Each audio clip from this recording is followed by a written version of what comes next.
the dominant concern of Ghanaians was the gravity of the economic situation. So he decided that he would depart from previous Sonas, which talked about so many other issues, and this time focus on just the economy. And I think we all agree with him that the economic issue is of such an overriding importance that it should be voted his Sona too.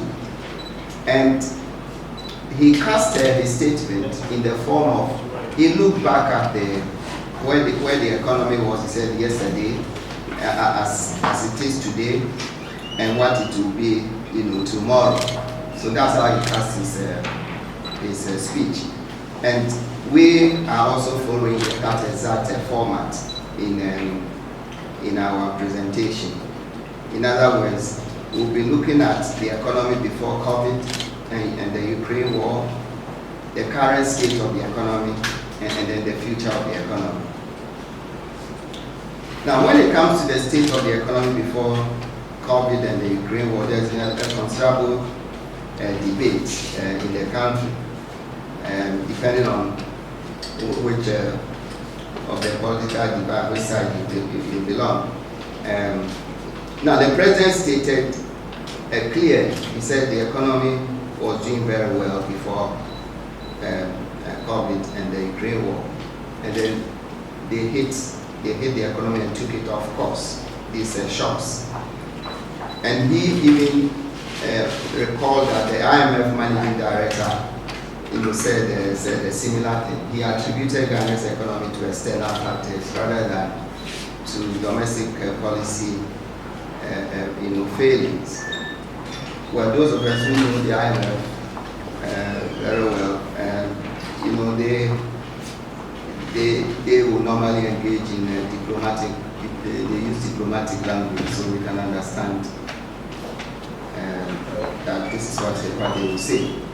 Now, so the president cast the problems before COVID in three, we cited 3 areas. He said, a couple of areas actually. Strong economic growth, low inflation. He said we had trade surpluses, and he cited low fiscal deficits, strong foreign direct investment inflows, and then that we also had a very high credit ratings.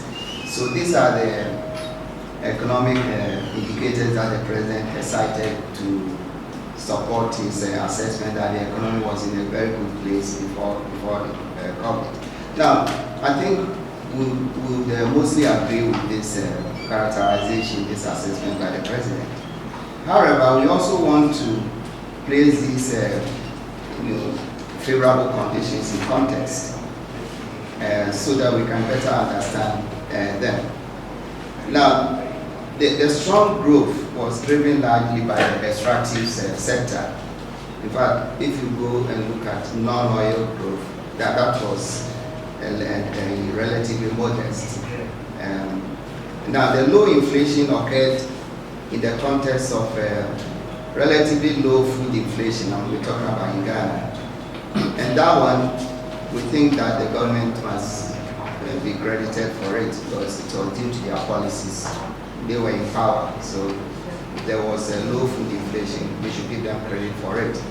There were stable international oil prices. The exchange rate was also relatively stable. Now, and then the trade surpluses, again, resulted from favorable commodity prices. Meanwhile, imports, if you look at import values, they were also low. And apparently, this is because of the high duties, the duty rate that were being paid. And then also, the exchange rate, even though it was stable, was still high. And therefore, somehow they have contributed to depress imports. And then, exchange rates, stable exchange rates, and also low oil prices. Oil prices were low, so they were feeding into imports in terms of the low values. Now, the reported fiscal deficits were held by government, of course, have made the effort to close the budget gap because, again, they had passed the Fiscal Responsibility Act in 2018, which has set the deficit ceiling at 5% of GDP. So government was making efforts, to bring the deficit down to within that ceiling.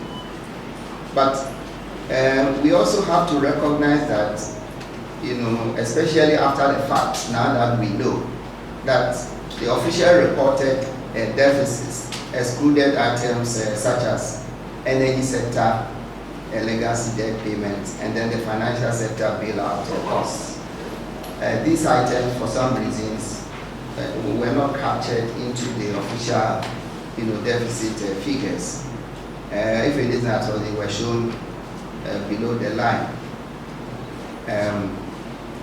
Now, had they been included, the IMF was insisting that they should be included, but there was some kind of back and forth, debate between the IMF and then our official authorities. Had they been included in the data, the deficits would certainly have been higher. Now, we can make the same argument for the debt figures that were officially reported, because they excluded again the energy and financial sector costs, the Sino-Hydro loan, and debts of some parastatals were not being captured under the official data. If they had been captured, the debt levels certainly would have been higher, and the unsustainable levels would also have been disclosed. But we know that all this time the IMF was carrying out debt sustainability assessments, DSEs, which were, and they were pointing out, because even though we didn't have a program with the IMF, they come and conduct what they call Article 4 consultations. So in those reports, they were consistent, repeatedly pointing out the fact that Ghana was facing a high risk of external debt distress. So this was very clear. In fact, these assessments were even going back as far as 2015 when we sought an extended credit facility with the fund. But even notwithstanding, what explained the economic situation prior to COVID, let's try and place our situation in context, compared with the average for sub-Saharan African countries, and then we also, isolate Côte d'Ivoire and compare ourselves with them. For the reason, the question that will certainly come up is why Côte d'Ivoire? Well, we chose them because they are next door to us. We believe that the same soil that's here extends to them. So if they are growing, they are doing very well in terms of food production. What's the magic that they have there? Their cocoa output is now millions of tons. Ours is just about 500,000. So, and then in terms of economic structures, in general, we have very similar underlying economic structures. It is the difference is maybe the way that we manage these economies. What kind of economic management systems we have in place? And that is what will probably show up in terms of the performance. Now, if we use figures for 2019, this is just before COVID, from the IMF's October 22 Regional Economic Outlook for Sub-Saharan Africa. We are putting some figures from there, and we select economic growth. Ghana's growth is quoted as 6.5%. This is 2019, before COVID. Côte d'Ivoire 6.2%, and the Sub-Saharan African average 3.2%. So you see that in terms of the growth, Ghana was much slightly higher than Côte d'Ivoire and much higher than the Sub-Saharan average. So that's a credit to us. Now, in terms of inflation, Ghana's was said to be 7.1%, Cote d'Ivoire 0.8%, and the sub-Saharan African average 8.2%. So we are slightly below the sub-Saharan African average, but when it comes to Cote d'Ivoire, we are far above them. Now the fiscal deficit, again, this is the official figure, so it excludes the energy sector and financial sector, costs, and ours was quoted as 7.3% minus, Cote d'Ivoire minus 2.3, the sub-Saharan average minus 3.9. So here clearly, Ghana's is almost double the sub-Saharan African average when it comes to Cote d'Ivoire, 3 times that. When it comes to the fiscal deficit, this is even the official reported one, which we believe was an understatement of the true position. And then when it comes to debt to GDP ratio, the IMF was reporting ours to be 62.7%, Cote d'Ivoire 38.4%, sub-Saharan African average 50.1%. So here again, you see the difference. So when it comes to economic growth, we're doing slightly better. Inflation, at least almost or slightly below the sub-Saharan African average. But it is when it comes to the fiscal deficit and the debt that you see that Ghana is above our peers, by a wide margin. So when you put it all together, we will say again, to repeat that Ghana's macroeconomic situation was less favorable than that of Cote d'Ivoire and the sub-Saharan African average, especially with respect to the fiscal and debt situations. Therefore, while admitting that our macroeconomic indicators in 2019 prior to the onset of COVID were reasonably good, they fell generally below those of our peers, especially as we have said in terms of the fiscal and the debt. And then as we have said, even this official debt, of course, we have our narrow industrial base, and the fact that the economy is not sufficiently diversified. We depend so much on imports. And then we mentioned a lack of food security, because food is one of the items that feeds into our inflation. When you consider that 44% of the CPI basket is accounted for by food. So whatever happens in the food area affects the headline inflation. Now on the economic management side, the weaknesses that existed included the fact that we don't mobilize enough resources. Meanwhile, our expenditure structure is so rigid, and very costly. Now, the monetary and fiscal management systems are also weak. And then, we lack adequate economic and financial buffers, such as we don't have enough fiscal space. The debt payment funds, we should maintain, funds that we can use to repay what they call sinking funds. And so we lacked all these buffers. International reserves were also not at very comfortable levels.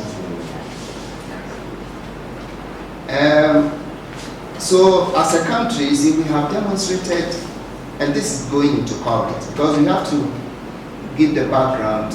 People say that,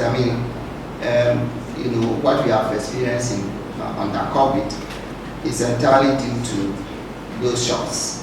But we are trying to make the point that before we even got into COVID and then under COVID and the Ukraine war, we had serious underlying vulnerabilities and economic policy failures. And then we cite some of them. You see, we have maintained an overgrown and costly public bureaucratic system, including an oversized government system, whereby we have even a whole host of ministries where some of their functions they may be duplicative. We carried out in 2018 a financial sector bailout exercise which cost the state about over 25 billion cedis. When many people believe that we have handled it at a lower cost and also saved the local banks. Now we continued to make a huge energy sector payments for debts that were inherited from past non-transparent take or pay power purchase agreements. We are still paying these debts, and when we could have negotiated for better terms.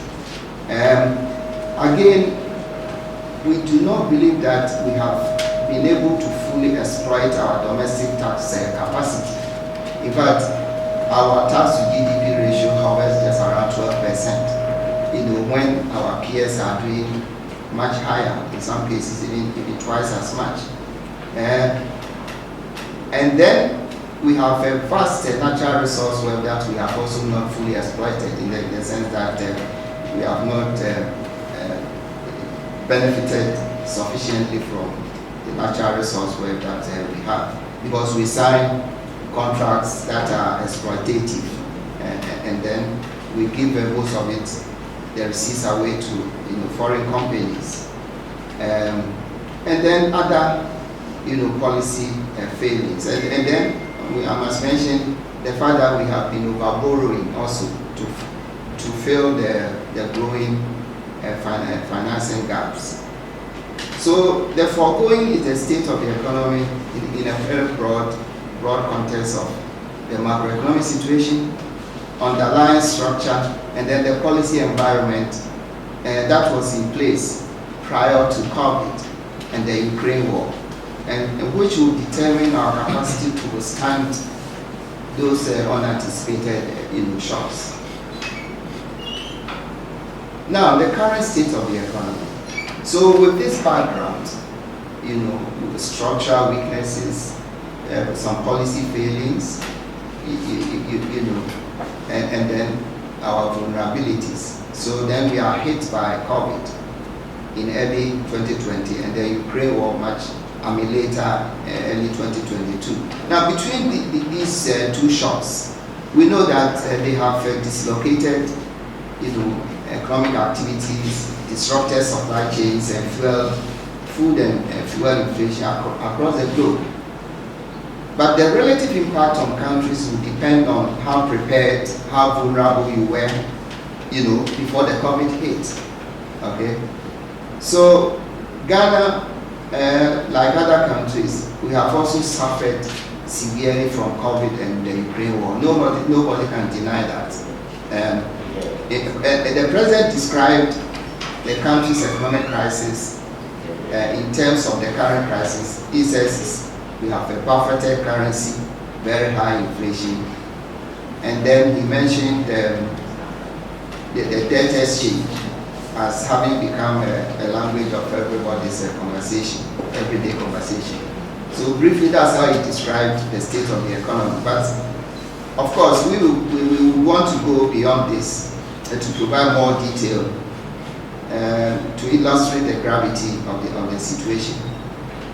We know that we have experienced our growth rates. Our growth has contracted. We are not growing as much as we used to grow. The cost of living crisis, severe cost of living crisis, exchange rate has experienced a record depreciation. Interest rates have skyrocketed. The deficit has increased sharply. The debt situation, we have a crippling debt situation. Our access to international capital markets have been blocked. The credit rating agencies have rated us in fact junk stock now. Then there's been rapid decline in our international reserves, and then we have also accumulated domestic and external payment arrears.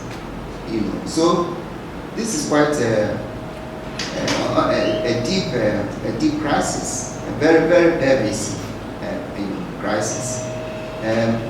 They also show a clear reversal of many of the relatively positive indicators that prevailed before COVID. Some of the positive ones that we mentioned have been completely reversed. Now, again, the question is whether this reversal, you attribute it wholly to COVID, others, and then the Ukraine war, some people want to do that, but we can best understand that if we attempt to derive what could be said to be, what could be the direct or maybe the indirect effects of these shocks. Now, to the extent that COVID, we know, has disrupted economic activities across all sectors, it has certainly contributed to the slump in Ghana's economic growth. There's no question about that. And then the COVID and Ukraine war have directly driven up food and fuel prices. And then our exchange rate has been affected by a combination of external and domestic factors. So all these have fed into the inflation, hyperinflation, 54% inflation that we are experiencing. Now, the higher oil prices attendant upon the Ukraine war is also expected to increase budgetary costs. There will be costs to the budget and then feed into the deficit. But on the other hand, we also expect government to make some gains from our oil exports. So this will somehow offset, the cost side. Now, if we put all this together, it will be difficult for anybody to blame COVID and the Ukraine war, especially on the sharp escalation in the deficit and the debt. In fact, even if you separate COVID, we know that COVID was fully funded. In fact, it was sort of self-financing because we received a lot of funding for COVID. In fact, after the Auditor General's report on the use of COVID funds, even revealed that we had surplus to take care of the COVID, expenditures, and then we even channel some to support the budget itself. So nobody can blame COVID for the escalation of the deficit and even the debt. Now, if you look at credit ratings, why have they tumbled? This is the result of loss of confidence in the economy as a whole due to concerns about budget uncertainties and the fiscal and debt crisis. So in general, it would be difficult to blame our crisis wholly, not even largely on COVID and the Ukraine war. Now, again, looking at the current economy, we can make comparisons, because with our peers, all of us have been hit by COVID and the Ukraine war. So if you compare our economic situations, the differences must be coming from somewhere else. So again, if you use the IMF data, this time for 2022, the IMF data for all these countries, sub-Saharan African countries, and then we also isolate Cote d'Ivoire. For 2022, okay, economic growth, Ghana's dropped to 3.6%. Cote d'Ivoire still was able to maintain, at least do 5.5%. The sub-Saharan African average was 3.6%. So it's like ours was equal to the average for sub-Saharan Africa, but Cote d'Ivoire somehow standing out. When it comes to inflation, 2022 we were at 54.1%. Cote d'Ivoire 5.5%. Sub-Saharan African average 14.4%. So you see that here there's a huge difference, and it couldn't have just come from only COVID and Ukraine war, because the others also experienced the same shocks. Now, when it comes to the fiscal deficit, ours is reported as 7.2%. Cote d'Ivoire's 5.3 is a minus. Sub-Saharan African average minus 4.5. Ours is the highest, but even we still don't have those other items that we talked about. They are not in this figure. So if you brought the energy sector costs and financial sector costs, you capture them, the deficits will certainly have been higher. Then when it comes to debt, 2022, now we all recognize that because we went back to seek an IMF program, we have now revised, we've been asked to revise official figures and so on. So now we now recognize the true state of our debt. The President also mentioned it in Sona, and that is 103% of GDP. This is as of the end of 2022. Cote d'Ivoire, 56%. Sub-Saharan African average, 55.5%.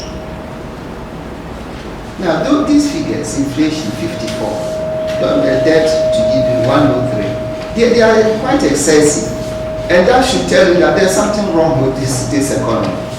You know, there's something wrong.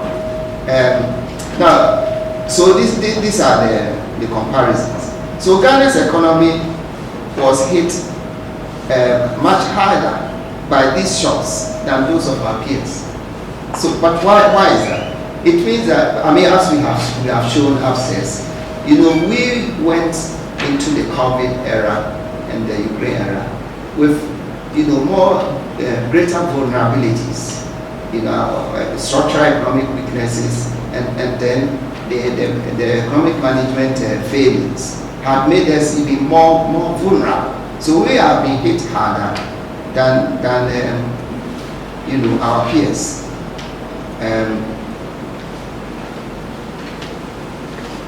Now, so briefly, we are okay. So the question is, we share many of the structural and economic characteristics of our peers. You know, in terms of, as we mentioned, the low industrial base, you know, export concentration, over dependence on imports, and all that, weak infrastructure, poor infrastructure, and so on. We share all this in common with our peers. So how come that we've been hit much less than us? As we demonstrated, Ghana's economy was in a less favorable situation in 2019. Okay, especially as far as the fiscal and debt situations were concerned. Further, we have weaker macroeconomic management systems than many of our peers, which increase our vulnerability to the shocks. Now, here we will use Cote d'Ivoire as an example in terms of differences in economic management systems. Now, Cote d'Ivoire, as we know, has well, not as we know, they have a very stable food inflation. Why are they able to, you know, produce food and more abundant, make it more abundantly, and maybe make it available throughout the year, and get it cheaper than we are able to do here? So, of course, it will help dampen their inflation. Now, Cote d'Ivoire, we know, has a pegged, you know, currency system which is more stable, and that anchors inflation.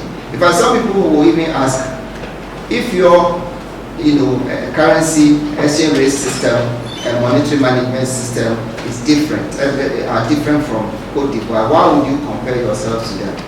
Well, we'll compare ourselves to them because we have different economic management systems, and if one is doing, you know, better, performing much better than the other model, then maybe we should learn from. You can't say I have a different model, they have a different model, and they are doing much better, but I'll stick to my model that is not doing. I'm not saying we should go and copy Cote d'Ivoire.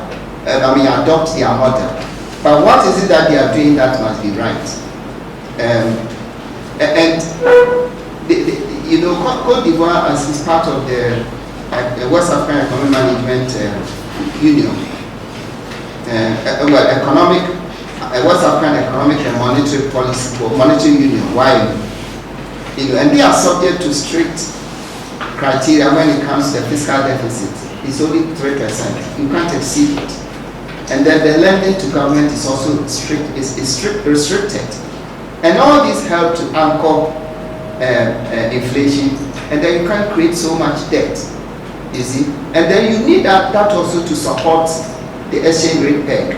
Okay. Now, even if you have a peg and you don't have mechanisms for supporting it, what will happen is that you see that the peg rate will be here. Then you go to the black market, unofficial market. It's there. So you have to protect the peg, and they have systems in place that protect the peg. Now, I must tell you that Ghana, we used to have a fixed exchange rate before we adopted this flexible system, but we couldn't protect it, we couldn't support it. So we had 1983, the exchange rate being official 2.75%, 2.75 cedis to the dollar, the official rate, and the black market rate was 80. You know, that's the kind of problem you create, because you can't protect the peg exchange rate. So if we have to adopt a fixed exchange rate or a peg exchange rate, we still must have mechanisms in place to protect it. Otherwise, it won't work. And they have been able to do that. Okay, they have a debt to GDP ceiling of 60%, and that's why you see Cote d'Ivoire's figures that we quoted upstairs. 2019, their debt to GDP ratio was 38.4, and even 2022, after these shocks, experiencing these shocks, they are still at 56, which is right within the ceiling, their ceiling of 60%, and we are at 103%. But so we come to Ghana, we have a ceiling of 5% for the fiscal deficit, which is a good thing, but it is open to variation by the minister when he deems it necessary. As we are talking, the Fiscal Responsibility Act has been suspended.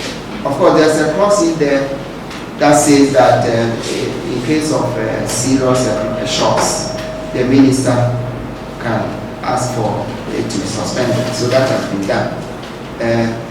Now, we have an independent monetary policy system in place that allows the ceiling of central bank lending to government, which is 5%. That can also be varied, you know, when that is necessary. And as we are talking, they have exceeded that ceiling by a wide margin. We don't as yet have any ceiling on our debt to GDP ratio. This is something that IEA we said we're proposing that we should have a borrowing ceiling also, in addition to the deficit ceiling. Therefore, we can argue that Cote d'Ivoire, if you look at the way they manage their economy, is much better, is better than managed when we compare with what we do here. In other words, they have, they manage the economy under a system of rules. There are rules that you have to meet. There are rules. We operate mostly under a system of discretion. We use more discretion. Only a few rules that we have in place. But if the discretionary policy is not, helping us, then we might as well impose, more rules on the economy. So we can learn from Cote d'Ivoire. Now, the president went to great lengths to highlight the numerous projects and programs that his government has undertaken. And maybe I don't need to mention all of them here because, roads, bridges, railways, ports, and so on, T1F, social digitization, and all that. That is all well and good. So he then mentions that, he uses this to buttress his point that his government has not been reckless in borrowing and spending. Because he says that we've borrowed, we've spent a lot, but this is what we have to show for it. Well, it is important for these projects and programs to be documented and quantified, because often the question is asked by others, what government has used the loans that is taking. In fact, 2016, at the end of 2016, the government inherited a debt of public debt of 122 billion. As of November last year, the latest data that we have, the figure was 575 billion. So 122 to 575. And people have been asking the question, what did you use all this money for? The president has cited some of the projects and programs he's used money for, but so let them quantify it so that we can compare. Now these projects and programs, of course, they contribute to building the fiscal and human capital of this country, which are key to long-term development. So they are good. Okay. The problem, however, is that it is the cost effectiveness of them. If you do proper cost-benefit analysis, you probably see that most of the projects will be found to be not so cost effective or even fit for purpose. So we need to do that kind of analysis, and whether we can use that, these projects, and to justify the fact that we have borrowed all our way to near bankruptcy. Can we really justify the loans we have taken on the basis of all these projects? That kind of analysis has to be done. Now that said, we need to recognize that government's efforts have ensured that, at least the president also mentioned it. One thing that the COVID, the shocks, some things, the bad things that other countries have experienced that we probably haven't experienced them here, is that for some reason we have had our lives being on quite stable.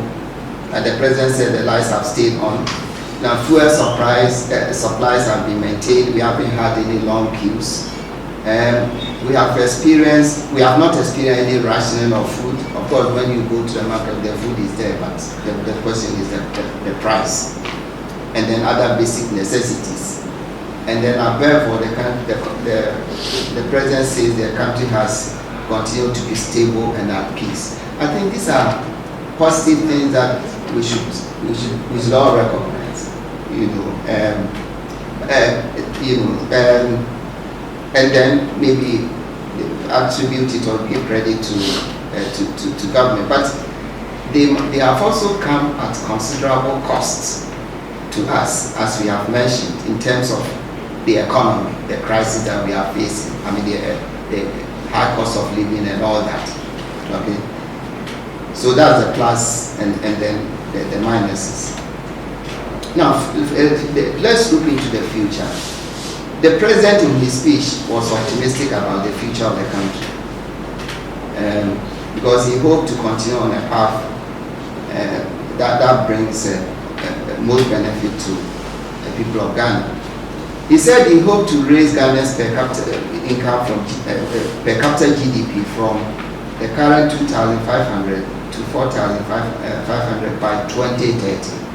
In other words, in 7 years' time. Now, if you go back to our history, look at our record, where we started from and where we got into, how we came to even the 2,500, it took us a very long time. So if we are saying that in 7 years' time we'll increase it by 80%,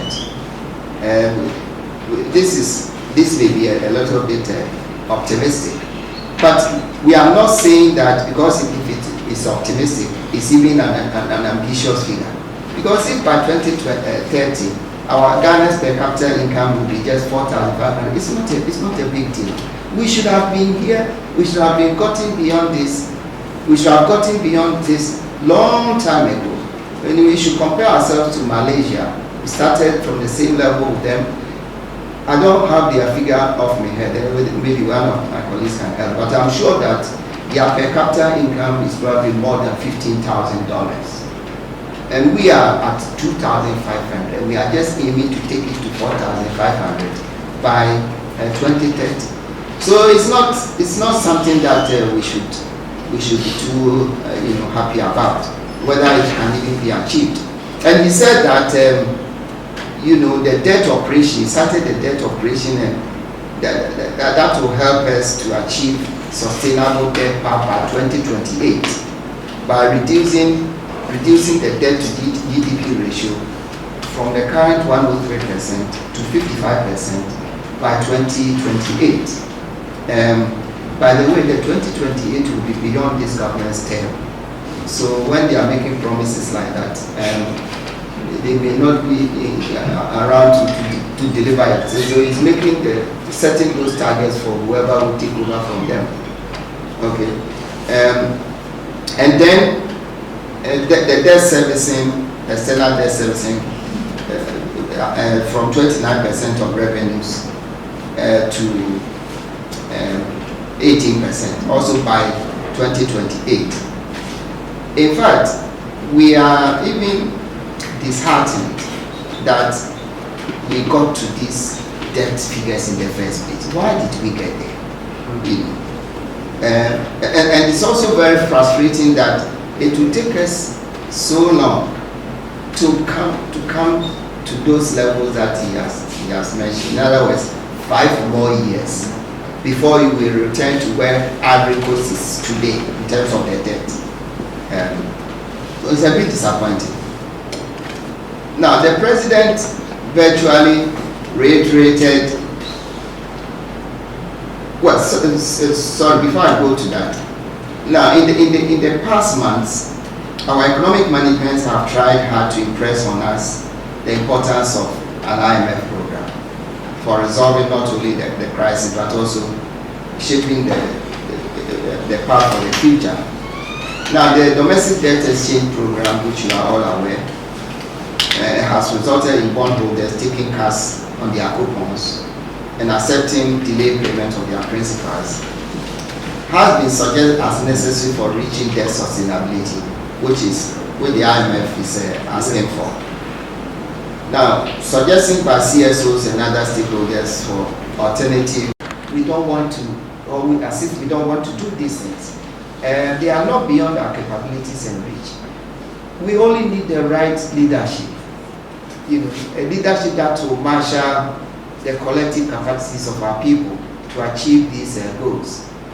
I must add here that we need a leader that will not be captured by his party, so that he will do things that are in the interest of his party and not in the interest of Ghana. Hopefully that right leadership will emerge, one day. So briefly, in summary, let me say that prior to COVID and the Ukraine war, on the back of favorable world macroeconomic conditions, Ghana was doing well in terms of economic growth, inflation, exchange rate stability. However, when it comes to the debt and fiscal situation, we were performing poorly, and that showed our underlying vulnerabilities, which then took us to the current crisis. So that because we had these vulnerabilities, when the crisis hit, COVID and Ukraine war, they hit us much harder and destabilized this economy. Now, post-COVID and Ukraine war have hurt most economies in the world, but it is also obvious that Ghana has been hurt much harder than our peers because of the continuing worsening of the underlying vulnerabilities in terms of fiscal and debt sustainability. Now, to improve the state of the economy going forward, as I said, we need to leverage our internal resources and capacities to develop the economy and permanently position it beyond aid and debt. Thank you so much.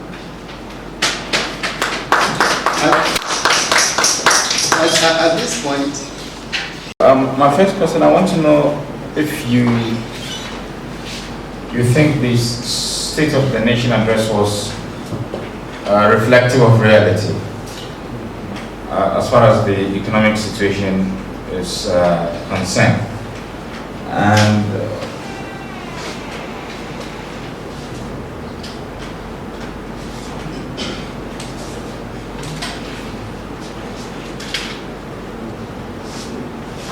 also we've heard from civil society organizations. You indicated your good self asking the government to draw back on its expenditure on its side to achieve fiscal consolidation. We've heard from the IMF through the Article 4 reviews.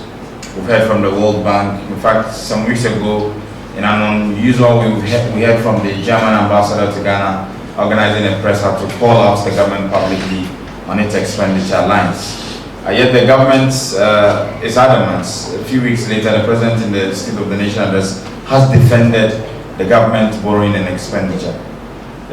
Do you think anything will change if the leader who is leading the country does not see anything wrong with the expenditure and the level of borrowing, even when they are asking the citizens to incur losses to help the economy? Thank you.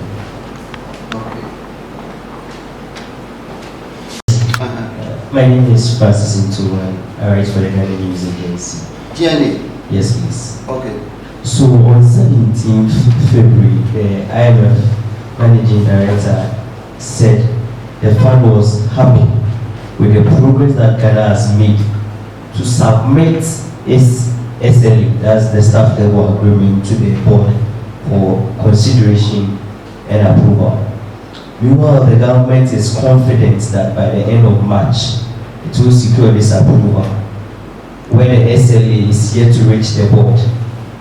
If the government fails to secure the IMF deal by the end of March, what is likely to happen in the Ghanaian economy, and how do we ensure that in the case of missing the IMF deal, what can be done to ensure that at least the progress that has been made so far do not tumble again?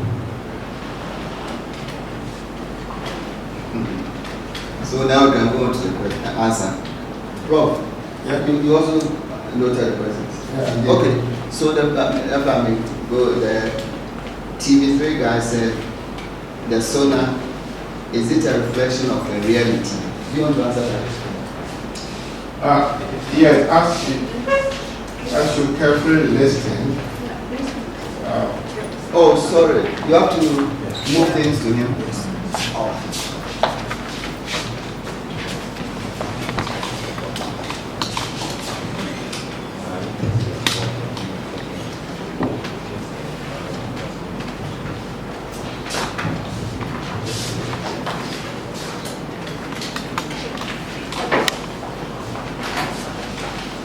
As you carefully listen to the presentation given by Dr. Kwaji as the position of the IEA, we have indicated clearly that the Sona, as presented by the President, did not do a good job in identifying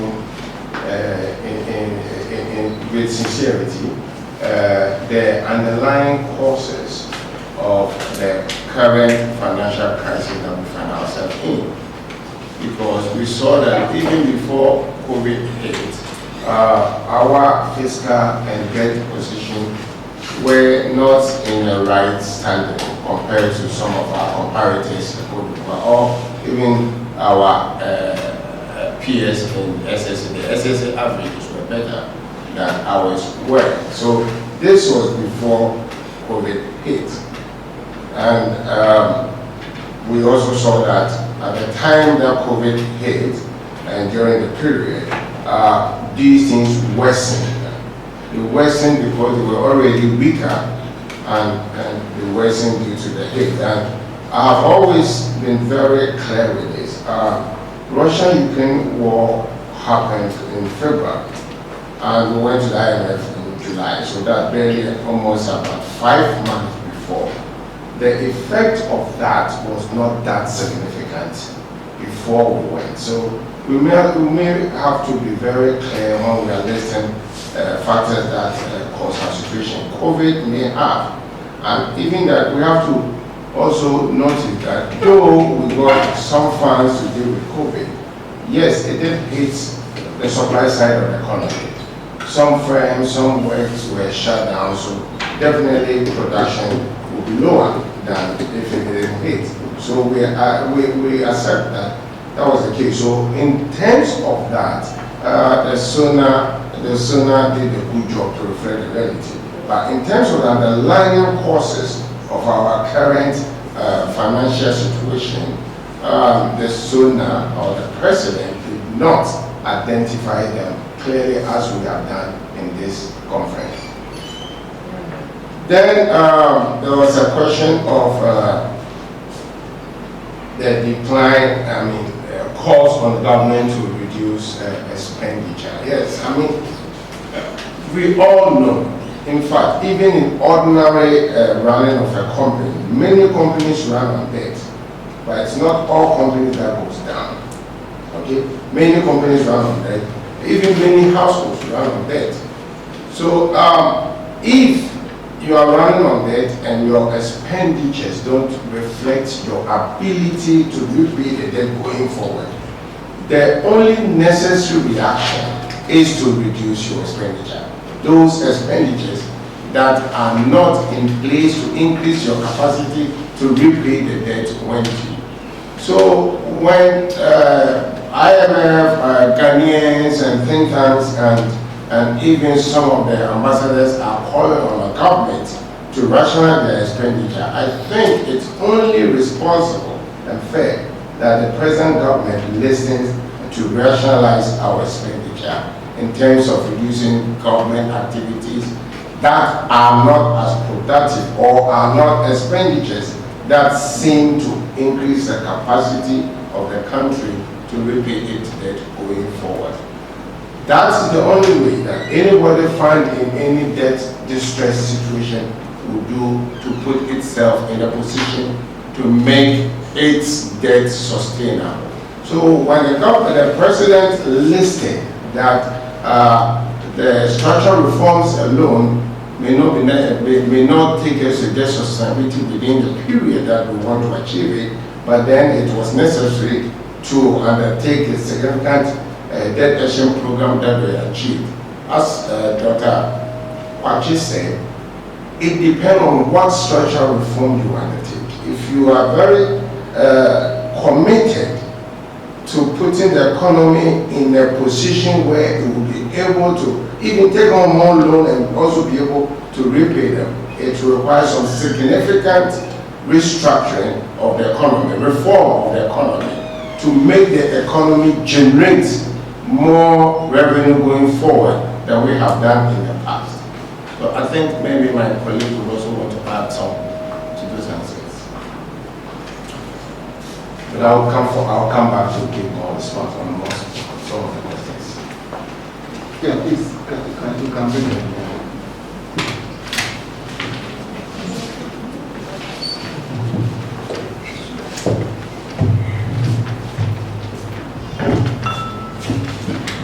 A little bit to what my colleague has said.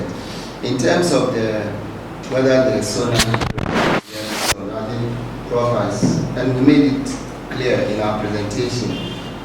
In other words, we try to put across the fact that, of course, when government is talking, they'll say, what we are experiencing is entirely due to COVID and COVID-19. Okay. Then the other side will also say, no, COVID-19 has hit everybody, but we are experiencing it's much, it hits us much harder. So that's what the kind of thing that we have tried to separate for you, to give you the background where we came from and the vulnerabilities that we carried into the COVID and the Ukraine war era, and to be able to show you that we were less prepared than others. We were more vulnerable. So you can't separate the policy failings, from the shocks that hit you. So as economists, that's the kind of analysis that we're trying to do. It's up to you. The government will pick on the side that's favorable to them, the opposition will pick on the other side that's favorable to them. But we as economists want to make the facts clear to you so that you can also make your or judgment.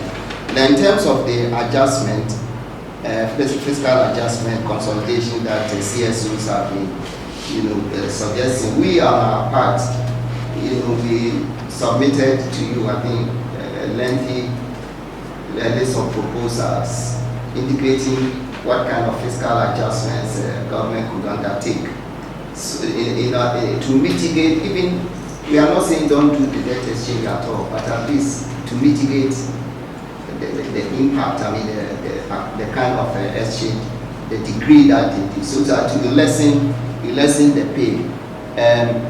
Because the issue is that you want to, what the IMF is waiting for is for Ghana to be able to go and show them that we have taken measures that will lead to our debt being sustainable. Okay, so you have to choose. It is a combination of adjustment plus debt restructuring. Okay, it looks like we have chosen to focus more on debt restructuring and less on the adjustment. The IMF doesn't care.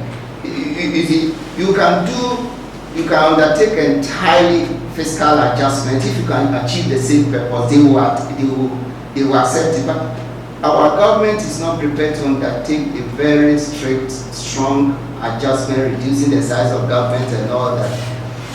So they are focusing more on the debt exchange, and that's what we are saying. That's not acceptable.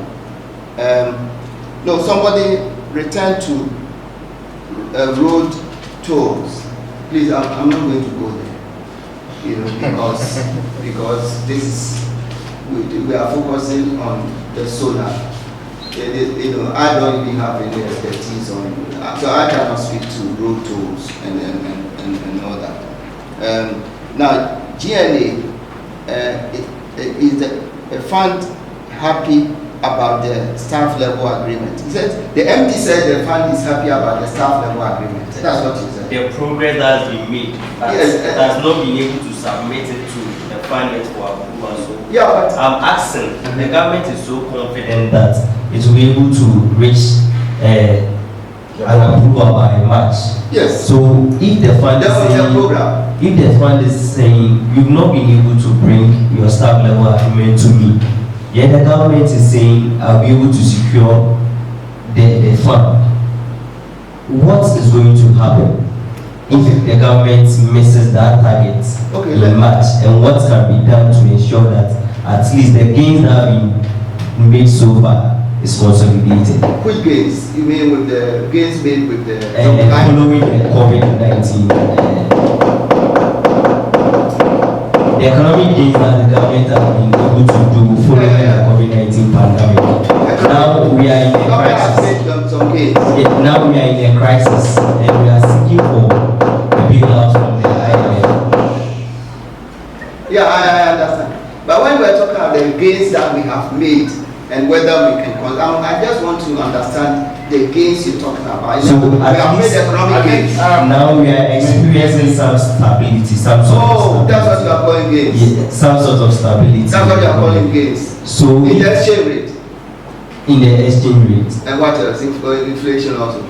Inflation. Okay, so that's fine. That's gains. You have made some gains. Yeah. So if we are unable to reach the IMF deal by March, what is likely to happen to the economy? That's fine. And what can we do to consolidate what we've been able to do so far? That's fine. Now, let me explain briefly to you. The staff level agreement is the first stage of the process of securing a final program with the fund.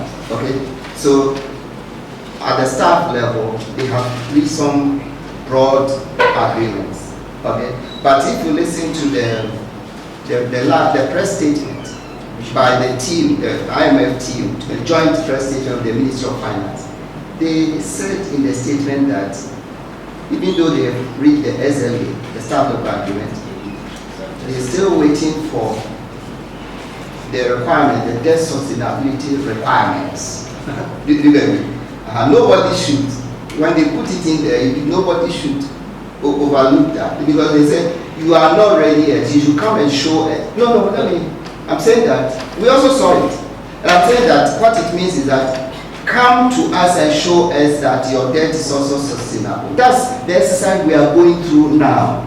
Debt restructuring plus fiscal adjustment. We say put more emphasis on fiscal adjustment. They said we will put more emphasis on debt restructuring. Okay, that's fine. But in the end, they should be able to go to the IMF and say we've done the necessary restructuring and the fiscal adjustment combination. You see, they have a template there, the IMF, their sustainability analysis template there, waiting. If you go back and you give them, you tell them the things that you have done, they will plug it in and then simulate it and see whether you have attained the sustainable path. That's what they are waiting for. Okay. Now, the government says successfully, they have finished the domestic one successfully. That's what the minister says. But even I heard that the domestic people are still raising. No, Parliament says they should bring it to Parliament. So you cannot even say that that one has been concluded. Okay. Then there's the external one, with their meeting, some roadblocks. The German minister, the German ambassador said, if you are coming to ask me to help you, with debt relief, you better go and adjust your government size. You can't come and tell me that I should give you debt relief and then you go and use it to sustain your lifestyle. Do you get me? So, and then the Chinese are also somehow holding out. And the president says he's optimistic that we will get a final IMF program approval by the end of March. Okay, I don't know what he knows. Maybe he knows something that I don't know. So let's wait and see. So he said that the external agreements, restructuring, he will be able to secure it. The domestic one, he will be able to secure it. They will take something to the IMF, which when they plug into their template, will show that the debt is sustainable. That's what the president is saying. So let's believe him. Okay, and you are saying that in case that is not done, that's not achieved. Look, the underlying concern is that the fund is saying the government is here to submit the SLA to the fund for its executive approval. Please, I worked at the IMF for 10 years. So let me tell you, SLA doesn't go to the board. Yeah. Do you get me? You are talking like the staff level agreement should go to the board for approval. It is nowhere going to the board. It is a final, agreement with the staff. When they have done this, their sustainability analysis, because I used to sit on the board, supporting my executive director. Do you get me? And I'm saying that the staff will bring a country report, which will have all these debt sustainability and all that, and we have to be sure that the country's debt is sustainable so that they can repay the loan that we are giving them. The SLA cannot go to the board yet. Why would the board approve an SLA? It doesn't contain, it's not complete. So maybe, of course, the staff went back. They have shown it to their managing director. The managing director is part of management, so he is working with the staff, but the board is there waiting. Nothing has gone to the board. Okay, let's understand it that way. I don't know what else. But then he wants to know if we don't miss the deadline. If we miss the deadline, what will happen? If we don't have an IMF program, we miss the deadline, so we don't have an IMF. The whole world is being fixated. I mean, the international, the markets on us going to getting an IMF. But that's what has even helped. You said we are now making gains. The stability that we are experiencing and all that, it's all due to that expectation that, we will get a program. We'll get a program. Do you get me? If we should miss that program, and let me remind you that even long before we went to a program, we IEA had come out with certain measures that we thought we could take ourselves and therefore avoid going to the IMF. Okay, so we can go back to them and say, look, you could have done these things, these adjustments, adjust this, do that, I mean yourself. But of course, there's something called policy credibility that you may not be able to gain it by yourself, by what you are doing. You need an external anchor, the IMF, which the whole world is looking up to. You see, that's why governments eventually say, well, let's go to the IMF, but everybody believes the IMF. Now, if we don't get the IMF program, I cannot predict, because things with the credit rating agencies, the international, the bondholders and all that, I don't know what really will happen. I don't know. Because it's going to be everything will unravel. That credibility, I don't know how we are going to gain credibility by ourselves. Because it seems like we are not prepared to undertake the very strong adjustments. And especially, we are going to enter 2024. You get me? 2024, if we enter 2024 and we don't have an IMF program, I don't think this government will be very enthusiastic, be pressing for IMF program. They will be concentrating on the how to win the elections. Do you get me? That's my opinion. Doc, I just want a clarification or advice from you.